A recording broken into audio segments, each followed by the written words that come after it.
النبي صلى الله عليه وسلم يحدث عن رجل من أهل اليمن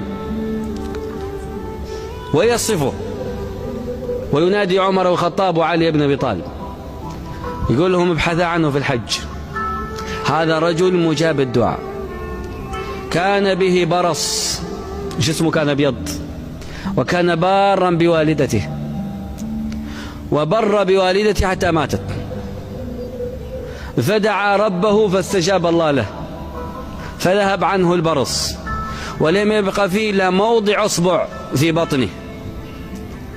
فقال لعمر بن الخطاب ابحث عنه أنت وعلي، فإذا وجدتماه فأقرئاه مني السلام، الرسول يسلم عليه، وسلاه أن يدعو الله لكما أو يستغفر الله لكما.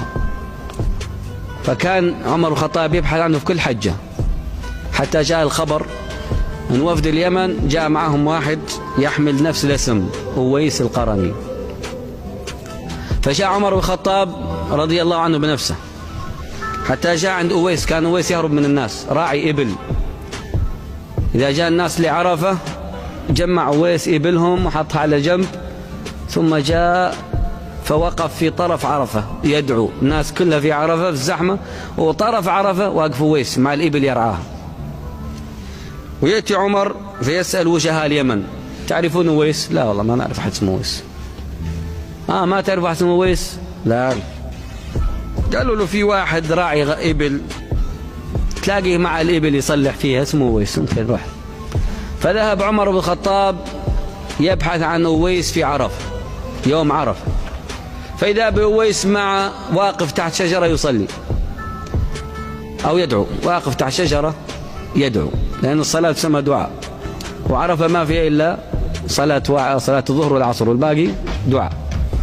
المهم واقف تحت شجرة فعرف بالوصف، قال له ما اسمك؟ قال له عبد الله. قال له ما اسمه؟ قال له أويس. قال له أنت من قرني؟ قال نعم. قال سألتك بالله أن تكشف لي عن بطنك. شوف عن بطنك.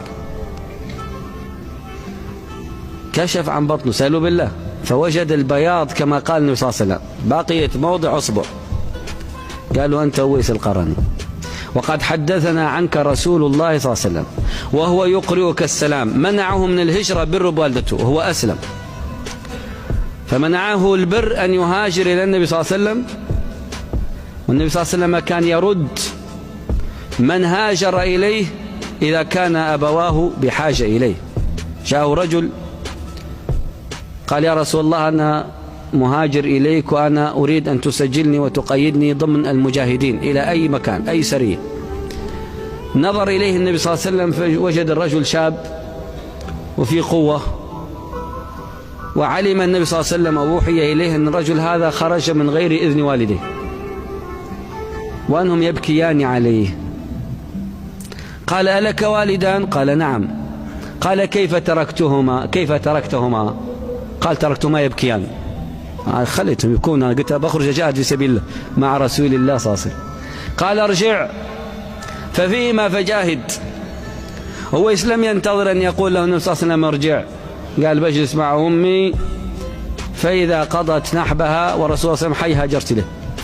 فمات الرسول صلى الله عليه وسلم قبل أمه، ثم ماتت أمه، فمنعه البر أن يهاجر، فأعطاها الله إجابة الدعاء، وأخبر الله عنه محمد صلى الله عليه وسلم، وأرسل النبي صلى الله عليه وسلم السلام إليه أبلغه سلامي.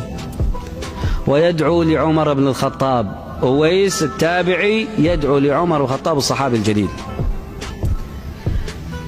هذا يدل على أنه المسألة ليست بالوجاهة ولا بكثرة المال، المسألة مسألة علاقة مع الله. كيف علاقتك بالله؟ فما ظنكم برب العالمين؟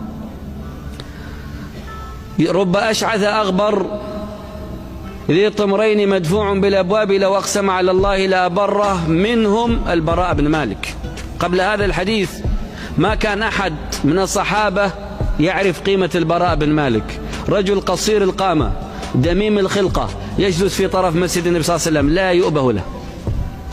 فيوم تحدث النبي صلى الله عليه وسلم قال منهم البراء بن مالك، شوف الصحابة حوله، يا براء ادعي لي، يا براء ادعي لي، لأن الله عز وجل لا يرد دعوته.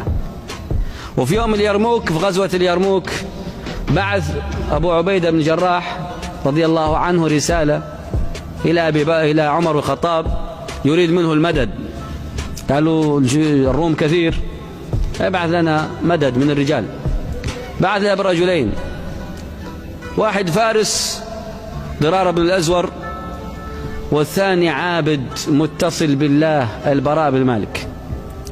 فلما وصلوا وجاء البراء فرح به الصحابة أكثر من ضرار، لأن دعوة من البراء تهزم المشركين كلهم.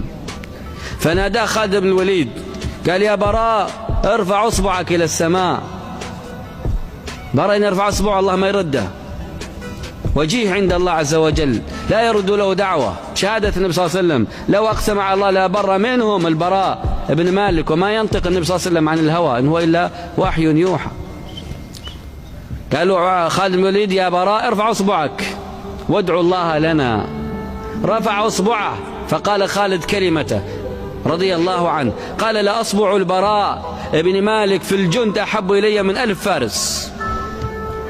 والأمة فيها من أمثال البراء، لكن من يصل إليهم؟ فيها من أمثال البراء متى يرفع أصابعهم.